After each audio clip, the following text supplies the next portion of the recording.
Anti اسلام agenda. اس سلسلہ میں آپ کو یاد ہوگا پچھلے ماہ مبارک میں بھی اس پر ہماری تفصیلی وہ بات ہوئی تھی، اور اس سال بھی انشاءاللہ اس پہ ہم بات کریں گے۔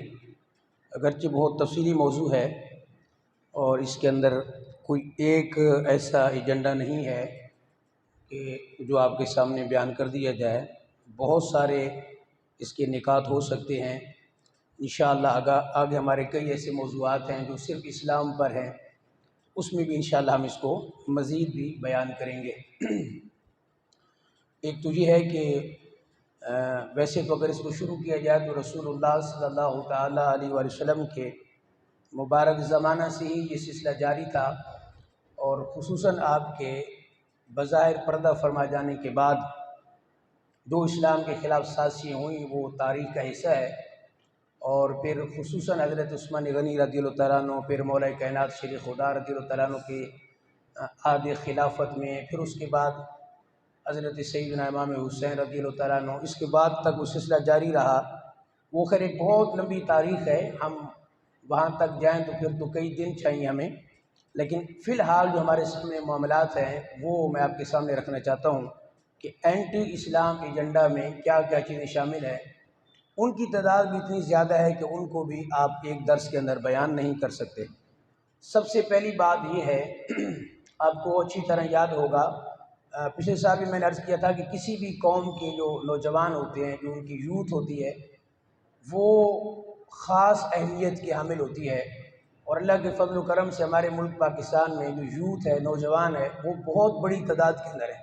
کچھ ایسے ملک ہیں کہ جن کے پاس یوتھ بہت کم ہے اور ان کے پاس ایجڈ جو لوگ ہیں وہ بہت زیادہ ہیں، اور یہ ہر ایک کو پتہ ہے کہ جس بھی قوم، جس بھی ملک کے پاس یوتھ کی اکثریت ہو، میجورٹی ہو، تو وہاں یہ سمجھا جاتا ہے کہ اس کو ترقی سے کوئی نہیں روک سکتا۔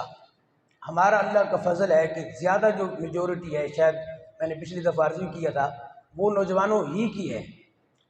اب ایک تو یہ چیز ہو گئی، دوسرا یہ کہ کسی بھی قوم کو اگر زیر کرنا ہو تو اس کے جو طریقے بیان کیے جاتے ہیں اس میں سب سے پہلا ہوتا ہے تعلیم، سلیبس۔ اگر آپ ان کے سلیبس کے اندر ایسی چیزیں شامل کر دیں جس سے ان کے جو یوتھ ہے، ان کے جو نوجوان ہیں، ان کے جو بچے ہیں، وہ اس طرح کا مواد پڑھیں، تو آپ کو پتہ ہے کہ یہ سب سے مین چیز ہی بلکہ یہی ہوتی ہے کہ اس قوم کے بچے، اس قوم کے نوجوان، ان کا جو مائنڈ ہے اس کو چینج کر دیا جائے۔ ہمارے ہاں اینٹی اسلام ایجنڈا چونکہ ہمارا موضوع ہے، اس میں پہلی چیز میں یہ عرض کرنے لگا ہوں کہ آپ اپنے سلیبس دیکھیں تو اس کے اندر ایک نہیں، 10 نہیں، 20 نہیں، اس سے بھی زیادہ بلکہ آپ کو خامیاں نظر آئیں گی، اور اس کی مین بنیادی وجہ یہی ہے کہ بچوں کے اذہان کو، ان کے ذہن کو چینج کرنے کے لیے، تبدیل کرنے کے لیے یہ سارا کچھ ہوتا ہے۔ میں آپ کے سامنے ایک چیز عرض کروں گا، تھوڑی دیر کے بعد میں عرض کرتا ہوں۔ آپ دیکھیں کہ کیا کیا حملے نہیں ہوتے، اور اللہ نے اسلام کو پھر بھی دیکھیں لِيُظْهِرَهُ عَلَى الدِّينِ كُلِّهِ، یہ دین وہ ہے جو تمام دینوں پہ غالب آ کے رہے گا۔ یہ اپنی جگہ حقیقت ہے، اس میں کوئی شک نہیں ہے، لیکن یہ بات بھی یاد رہے کہ ایسے ادوار بھی آئے اور ایسے ادوار بھی آئیں گے جس میں مسلمانوں کو بظاہر مکمل طور پہ شکست ہوگی، اور اس وقت بھی ہمارے سامنے جو حالات ہیں تو ہم کوئی دنیا پہ یعنی حکومت نہیں کر رہے، ابھی بھی اکثر علاقے ہمارے آپ دیکھ لیں تو اکثر ملک ایسے ہی ہیں، اور خود ہمارے اپنے ملک کی جو حالت ہے وہ آپ کے سامنے ہے۔ تو یہ جو معاملات ہوتے ہیں، میں نے عرض کیا کہ سلیبس، بچوں کی تعلیم کے اندر جو ایسے معاملات کر دیے جاتے ہیں وہ صرف اس لیے ہوتا ہے کہ چونکہ انہوں نے آگے جا کے جو ہمارے نوجوان ہیں، ہمارے یوتھ ہیں، اور خصوصاً چھوٹے لیول پہ تو خیر کم ہوتا ہے، اوپر والے لیول میں جا کے جب بچے یونیورسٹی یا کالجز جاتے ہیں تو وہاں ان کے معاملات بہت عجیب ہوتے ہیں، اور ہمارے پاس بہت نوجوان آتے ہیں، بہت نوجوانوں کے واٹس ایپ آتے ہیں، ہماری بات ہوتی ہے، ان کے معاملات اس طرح کے ہو چکے ہیں کہ ان کو باقاعدہ طور پہ اسلام کے خلاف لیکچرز بھی دیے جاتے ہیں، ان کو اسلام کے خلاف مواد بھی مہیا کیا جاتا ہے، اور ان کو ایسی ایسی چیزیں دیکھنے کا باقاعدہ کہا جاتا ہے کہ جس کو آپ ماننے کے لیے تیار ہی نہیں ہوں گے۔ جب میرے سامنے وہ مسائل پیش آئے، میں نے دیکھا، تو پھر میں عرض کر رہا ہوں کہ خود سے کہا جاتا ہے کہ فلاں کتاب، فلاں کی فلاں کتاب پڑھو، فلاں کی فلاں مووی دیکھو، فلاں کی تاریخ ہسٹری اگر آپ نے دیکھنی ہے تو فلاں کی دیکھو، تو یہ معاملات ہمارے ہاں یہ موجود ہے۔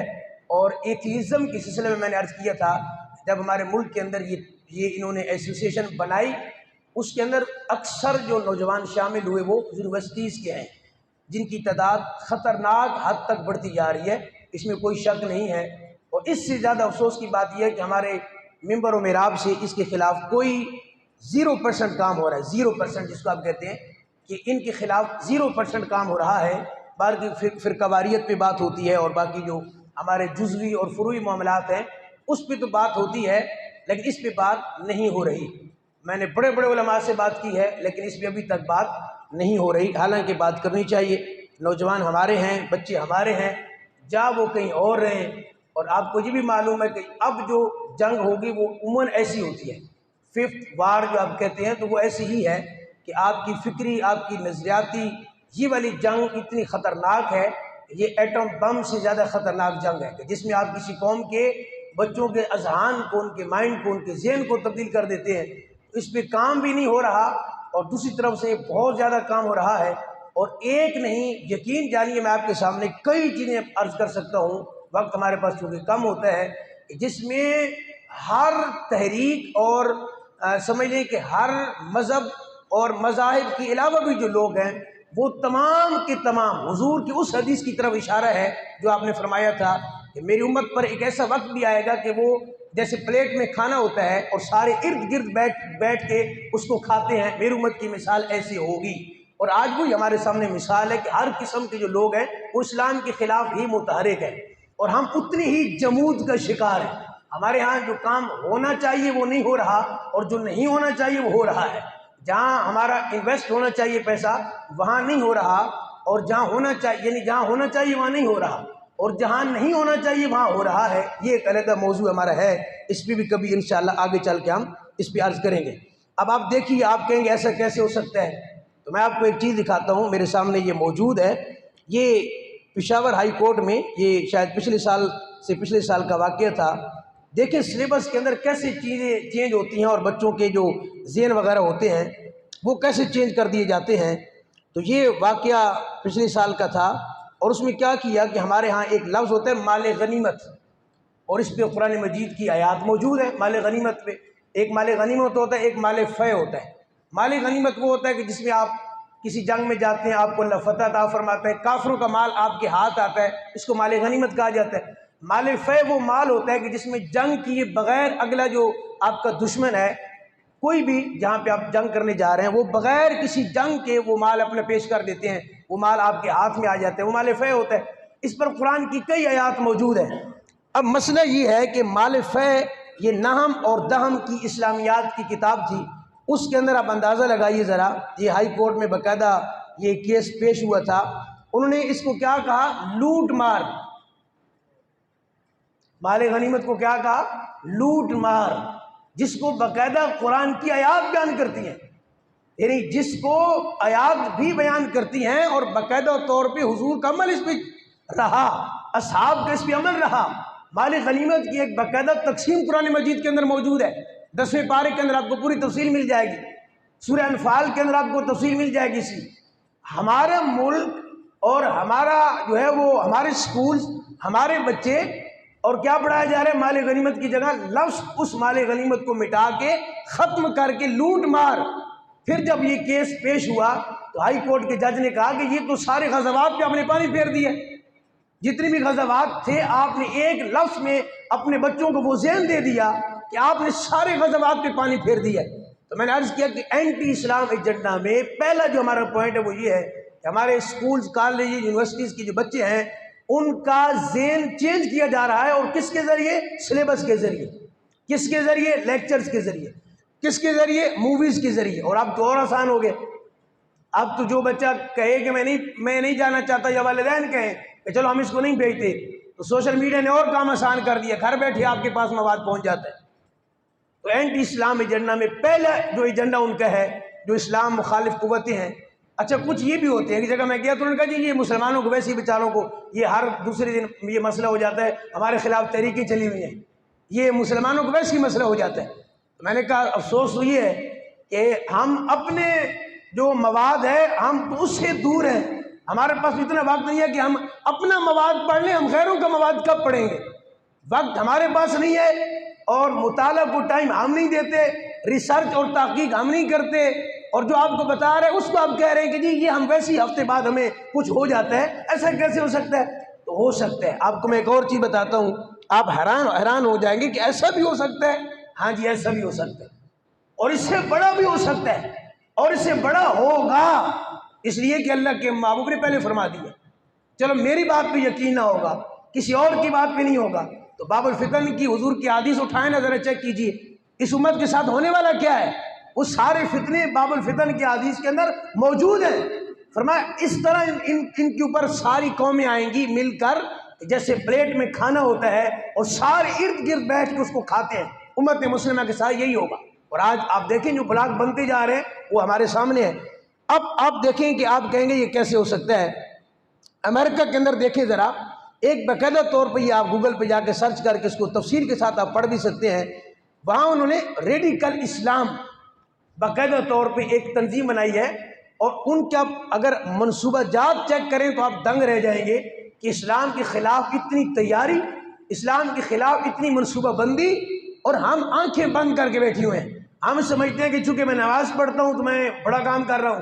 حالانکہ نماز تو آپ اپنے لیے پڑھتے ہیں، آپ روزہ رکھتے ہیں تو اپنے لیے رکھتے ہیں نا، روزہ اپنے لیے ہے. اسلام کے لیے میں نے یا آپ نے کیا کیا ہے، یہ آج کے ہمارے درس کا سمجھنے کہ میں ایک سوال بھی چھوڑ کے جا رہا ہوں. ہر بندہ یہ سوچے میری کنٹریبیوشن اسلام کے لیے کیا ہے. میں نماز تو پڑھ لیتا ہوں یا قرآن کی تلاوت بھی کر لیتا ہوں، روزہ بھی رکھ لیتا ہوں، اور بہت اچھی بات ہے، یہ بھی اللہ کا فضل ہے، یہ بھی اللہ کا شکر ہے. اس گئے گزرے دور میں کوئی نماز پڑھتا ہے یا روزہ رکھتا ہے یا قرآن کی تلاوت کرتا ہے، یہ بھی بہت اچھی بات ہے. لیکن یہ یاد رکھیے کہ یہ آپ اپنے لیے کر رہے ہیں. اسلام کے لیے آپ نے کیا کیا ہے، اور مخالف قوت اسلام کے خلاف کیا کر رہی ہیں. میں کہتا ہوں میں آپ کو ساری چیزیں نہ بھی دکھاؤں نہ بھی بیان کروں، صرف آپ جا کے صرف ایک یہ امریکہ کی آپ سرچ کر کے دیکھ لیجئے، آپ کی عقل دنگ اور حیران ہو جائیں گے آپ کہ ایسا بھی ہو سکتا ہے. اتنی بڑی سازش بھی اسلام کے خلاف ہو سکتی ہے. اور اس پہ آپ دیکھیں ذرا کہ 15 کروڑ ڈالر انہوں نے باقاعدہ اس پر خرچ کیے. آپ اندازہ لگائیے کہ ان کا کتنا بڑا منصوبہ ہوگا ریڈیکل اسلام، جس میں انہوں نے وہ اعتدال والے اسلام لا رہے ہیں. ہم ان لوگوں کو سپورٹ کریں گے، ان کو آگے لائیں گے جو اعتدال پر مبنی ہے. کیا مطلب جہاد کی بات نہ کرتے ہوں، کیا مطلب غیرت و حمیت کی بات نہ کرتے ہوں. ریڈیکل اسلام کیا مطلب کہ جو بالکل وہ صوفیانہ انداز کہ بس میں اپنی عبادت کر رہا ہوں، باقی اسلام کے نظام کی بات میں نہیں کروں گا، میں قرآن کی بات نہیں کروں گا، میں حضور کے غزوات کی بات نہیں کروں گا، میں جہاد کی بات نہیں کروں گا، میں تو مجھے اپنی فکر ہے. وہی بات ہے جو آپ نے بارہا سنا کہ ایک بندہ اپنی عبادت کر رہا ہے اور فرمایا سب سے پہلے جا کے اس کو الٹا کرو. جبریل کہتے ہیں یا اللہ وہ تو عبادت گزار ہے، اس کا ایک لمحہ بھی تیری عبادت کے بغیر گزرے نہیں ہے، اس کو کیوں الٹا کرے؟ کہا اس لیے جب معاشرے میں بگاڑ پیدا ہو رہا تھا، اور یقین جانی وہ روایت تو اسرائیلی روایت ہے، یہ حضور کے زمانے کی بات نہیں ہے، اسرائیلی واقعہ اور اسرائیلی روایت ہے، لیکن فٹ آتی ہے آج کے ماحول پر. کیوں؟ اس بندے کی سیم یہی کنڈیشن تھی کہ مسجد میں بیٹھ کے اللہ اللہ تو کر رہا تھا، لیکن اس نے کبھی یہ نہیں سوچا تھا کہ میں نے اپنی قوم کو بچانا کیسے ہے، اپنے نوجوانوں کو بچانا کیسے ہے، میں نے دعوت و تبلیغ کا کام کرنا ہے یا نہیں، میں نے اسلام مخالف قوتوں کے ساتھ سے بے نقاب کرنی ہے یا نہیں. تو کہا سب سے پہلے اس کو جا کے الٹا کرو. اس کے چہرے کا رنگ کبھی متغیر ہی نہیں ہوا جب وہ دیکھتا تھا اسلام کی سریعام مخالفت ہوتی ہے. رب کی جو وہ معاملات ہیں، جو قانون ہیں، اسلام کی جو لا ہیں، جب ان کی دھجیاں اڑائی جاتی ہیں اس کے چہرے کا رنگ کبھی بدلتا ہی نہیں ہے. تو کہا سب سے پہلے اس کو جا کے الٹا کرو تاکہ اس کو پتہ چلے. آج ہمارے سامنے یہی صورتحال ہے کہ ہر سازش اسلام کے خلاف ہے. اس سازش کو بے نقاب کرنے والا کون ہے؟ وہاں نوجوانوں کو بچانے والا کون ہے؟ نوجوانوں کو بتانے والا کون ہے؟ تو کہتے نہیں میں تو صوفی ہوں. صوفی تو مجدد الفیضانی علیہ رحمہ بھی تھی، صوفی تو اعلی حضرت بھی تھے، صوفی تو اور بھی بڑے بڑے تھے جنہوں نے ڈٹ کر کفر کا مقابلہ کیا. اب اس سے بڑا صوفی کون ہو سکتا ہے؟ خواجہ معین الدین چشتی اجمیری رحمۃ اللہ علیہ، ان سے بڑا کوئی صوفی ہے؟ تو آپ بیٹھے رہتے مسجد میں جا کے آپ نے بڑے بڑے بادشاہوں کا ڈٹ کے مقابلہ کیا؟ نہیں، انہوں نے مقابلہ کیا ہے. رات کو تسبیح بھی پڑھتے تھے اور دن میں جہاد بھی کرتے تھے. یہ ہے صوفیزم. ہم نے صوفیزم سمجھا مسجد میں بیٹھ کے تسبیح پڑھو اور کوئی بات نہ کرو. اسلام امن کا درس دیتا ہے, اسلام امن کی بات کرتا ہے. اب ہمارے پاس دیکھیں وقت وہی باتیں ختم ہو گیا اور ساری باتیں ہمارے بیچ میں رہ گئی ہیں, لیکن چونکہ آگے ہمارے اسلام پر موضوعات آ رہے ہیں, یہ میں پوری رپورٹ آپ کے سامنے انشاءاللہ میری کوشش میں پیش کروں گا اور علماء تک بھی میرے ذہن میں پہنچاؤں گا. خدا کے لیے ان مسائل پر بھی بات کیجیے, فرقہ واریت سے تھوڑا سا باہر بھی نکلیے اور اسلام کے لیے بھی کوئی نہ کوئی کنٹریبیوشن تو آپ کی ہونی چاہیے کہ کل قیامت میں آپ یہ تو کہہ سکیں کہ یا اللہ جب ساری دنیا تیرے محبوب کے لائے ہوئے اسلام کے خلاف کھڑی تھی, ہم اس صف میں کھڑے تھے جس صف میں کبھی ابو بکر عمر نظر آتے تھے, ہم اس صف میں کھڑے تھے جس میں کبھی بلال اور حضرت سلمان فارسی نظر آتے تھے, حضرت خالد بن ولید نظر آتے تھے. یا اللہ ہمارے پاس وسائل نہیں تھے, ہم امریکہ سے جا کے بات کرتے, اسرائیل سے جا کے بات کرتے, لیکن ہم اتنا کر سکتے تھے. اگر وہ حضرت ابراہیم علیہ السلام کی بات یاد آ گئی, جب وہ ایک چھوٹا سا پرندہ آ کے اپنا قطرہ پانی کا لے کے آتا ہے, اس قطرے کو کوئی فائدہ نہیں ہوتا. کیا فائدہ ہوتا ہے؟ پانی اس سے آگ بجھ جاتی ہے ایک قطرے سے, لیکن کہا اس کی نیتی کو دیکھتی ہوئے اللہ نے اس کا تذکرہ قرآن کے اندر کر دیا, ورنہ فرق تو نہیں پڑ رہا تھا. تو نیت کا تو فرق ہے کہ میری کیا کوشش ہے, میں کیا بات کر رہا ہوں. خدا کے لیے اپنے نوجوانوں کو, اپنی یوتھ کو, ینگ جنریشن کو, ان کو محفوظ کیجئے, ورنہ دشمن ان کو پکڑنے کے لیے تیار بیٹھا ہوا ہے. دعائے رب تعالی اس کے اوپر